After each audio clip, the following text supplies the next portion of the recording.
It's that Zach Super no Shima flow. Yeah, yeah, yeah, yeah. It's that Zach. Salut tout le monde, c'est NoCatch34 et j'espère que vous allez bien. Écoutez, par rapport ça va nickel. Et aujourd'hui on se retrouve donc pour les pronostics de Money in the Bank, donc le pay-per-view qui va donc nous accueillir ce dimanche 18 juillet en direct de la Dickies Arena à Fort Worth au Texas. Il s'agira donc du premier PPV avec le retour des fans. Donc comme vous le savez, on a eu le dernier pay-per-view, qu'est-ce que je raconte, le dernier show au Thunderdome, donc lorsqu'il n'y avait pas de fans. Et donc là, normalement, le SmackDown qui va donc arriver se fera donc avec le retour des fans, donc ça va être un truc de malade, j'ai vraiment hâte. Et donc logiquement, Money in the Bank se fera donc aussi avec du public, et du coup la WWE va donc continuer ses tournées. Donc ça aussi, ça nous avait manqué, hein, on va pas se mentir. Donc ça c'est cool. Donc concernant Money in the Bank, c'est plus un pay-per-view de transition. Parce que comme vous le savez, en ce moment la WWE se concentre surtout pour SummerSlam, avec aussi des matchs qu'on attend. Enfin, pour l'instant c'est pas des matchs officiels, c'est plus des rumeurs, avec par exemple Roman Reigns et John Cena. J'en ferai aussi peut-être une vidéo, ou Seth Rollins Edge aussi, si je dis pas de conneries. Donc vraiment la Money in the Bank, ça va plus être un pay-per-view de transition, mais qui va être aussi là pour hyper celui qui va donc être élu Mister Money in the Bank, que ce soit du côté masculin ou féminin, hein, d'ailleurs. Parce qu'on pourrait aussi avoir un cash-in lors de SummerSlam pour justement ajouter lors de SummerSlam beaucoup plus d'intérêt au show. Donc sinon en soi la carte elle est vraiment pas mauvaise, hein, pour le coup. Donc on va donc commencer à pronostiquer donc le premier match. Bon, je le précise quand même si je pense que vous êtes au courant. Donc Bayley, vu qu'elle est blessée, elle s'est blessée gravement lors de son entraînement. Donc elle va être absente environ 9 mois. Donc son match contre Bianca Belair est bien évidemment annulé. Donc on va directement passer au Raw Tag Team Championship, un tag team match entre AJ Styles et Omos, donc les actuels champions par équipe de Raw, contre les Viking Raiders, donc Eric et Ivar. Alors moi personnellement, la division par équipe en ce moment, je vais pas vous mentir que c'est pour moi à l'heure actuelle la WWE la chose la moins intéressante. Donc ouais, clairement niveau hype c'est clairement pas ouf. Bien évidemment, je pense que AJ Styles et Omos ils vont conserver. Alors moi je suis pas trop fan de l'équipe AJ Styles et Omos. Je préférerais un AJ Styles solo avec Omos qui est pas son manager mais celui qui l'accompagne, etc. Je préfère vraiment ça. AJ Styles en solo c'est beaucoup mieux qu'en équipe, enfin c'est mon avis. Donc c'est aussi pour ça que j'aimerais bien que les Viking Raiders gagnent, mais je pense qu'ils vont faire gagner AJ Styles et Omos. Mais rien n'est impossible dans ce match. Donc voilà. Donc pour moi AJ Styles et Omos qui conservent les titres, et je pense qu'on va avoir un bon match quand même. Donc on passe maintenant au Raw Women's Championship. Un single match entre Rhea Ripley, l'actuelle championne de Raw, contre Charlotte Flair. Match assez compliqué à pronostiquer, hein. Parce que d'un côté, on connaît la WWE, on sait qu'elle aime bien mettre en avant Charlotte Flair, parce que c'est quand même la fille de Ric Flair, ce qui est logique. Mais d'un autre côté, Rhea Ripley, ça fait pas si longtemps que ça qu'elle est championne. Est-ce qu'ils vont prendre le risque de faire perdre Charlotte Flair? Alors, dans le sens où, dans tous les cas, Charlotte Flair est déjà établie à la WWE, hein, c'est l'une des plus grandes catcheuses à l'heure actuelle. Même hors WWE, c'est l'une des plus grandes catcheuses pour moi, en tout cas. Donc, en vrai, pour moi, elle n'a pas vraiment besoin de ce titre. Et je pense que justement, il faut continuer à pusher Rhea Ripley. Donc, moi, personnellement, je vais miser sur Rhea Ripley. Parce que sinon, je pense que la défaite pourrait faire très mal à Rhea Ripley. Hein. Je sais pas si elle pourrait même s'en relever. En termes de niveau de hype, ça peut être compliqué. Hein. Donc, ouais, pour moi, victoire donc de Rhea Ripley. Donc, on passe maintenant à l'Universal Championship, un single match entre Roman Reigns et Edge.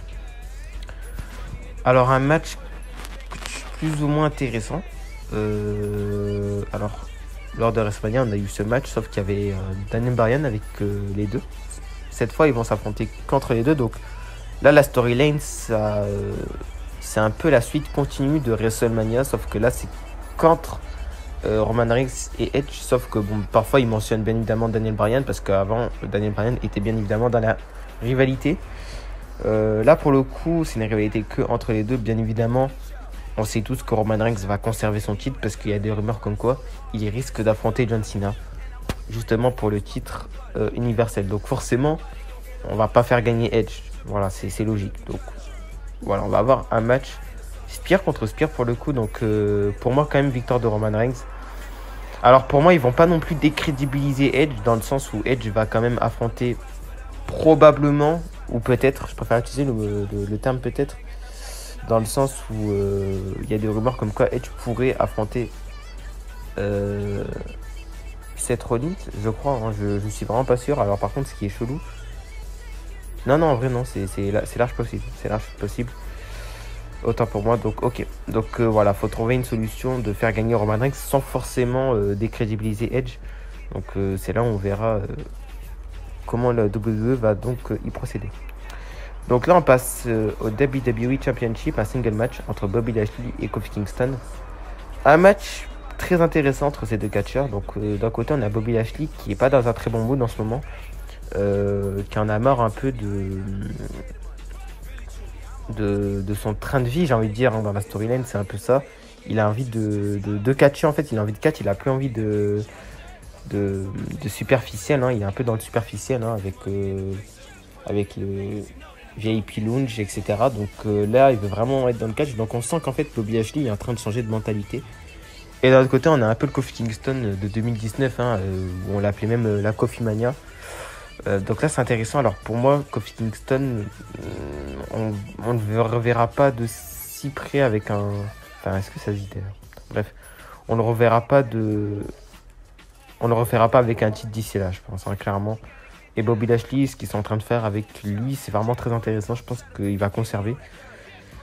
Sinon, concernant moi, je pense qu'on va avoir un très bon match. Je pense quand même qu'ils vont rajouter un minimum de suspense dans ce match. Mais voilà. Ok, donc là on passe au Money in the Bank Ladder Match, donc féminin. Donc là je vais vous citer donc les participantes. Donc on a Zelina Vega, Asuka, Naomi, Alexa Bliss, Nikki Cross, Liv Morgan, Natalia. Et il y en a encore une à déterminer, je crois. Donc pour moi, c'est compliqué, j'hésite entre deux catcheuses, donc Alexa Bliss logiquement, et Zelina Vega. Alors Zelina Vega parce qu'elle a fait son retour récemment, et Alexa Bliss parce que pour moi c'est la catcheuse la plus intrigante dans ce lot de catcheuses justement. Donc ouais, pour moi ça va se jouer entre les deux, mais je pense que Alexa Bliss peut remporter la manette. Donc ouais, pour moi victoire donc de Alexa Bliss. Et donc on finit donc avec le Money in the Bank Ladder Match, donc cette fois-ci masculin.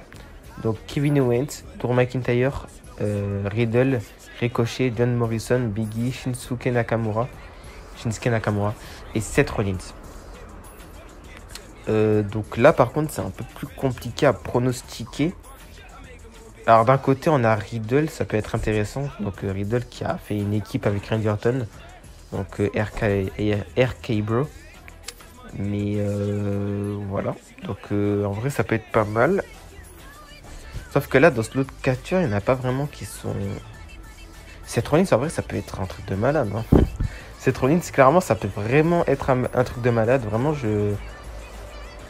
en vrai je me dis Seth Rollins c'est pas impossible, hein. C'est vraiment pas impossible, hein, Seth Rollins, hein. Donc après on a aussi Kevin Owens, mais bon on le voit un peu moins. Drew McIntyre je pense pas, hein, honnêtement. Drew McIntyre ouais. Je pense que je vais mettre Seth Rollins et Riddle. Pour moi c'est les deux que je vois le plus gagner la mallette. Il n'y a pas forcément de raison. Seth Rollins qui est un peu moins push que d'habitude, mais on le voit quand même pas mal. Donc en vrai ouais, c'est pas déconnant. Voilà, donc c'est la fin donc de mes pronostics pour Money in the Bank. Donc on aura enfin le retour du public, et ça vraiment ça va être exceptionnel, hein. J'ai vraiment hâte de voir ça. Mais voilà, donc j'espère que cette vidéo vous aura plu. Si c'est le cas, n'hésitez pas à liker, n'hésitez pas à vous abonner. Nous on se retrouve donc prochainement pour une toute nouvelle vidéo. Allez, ciao tout le monde.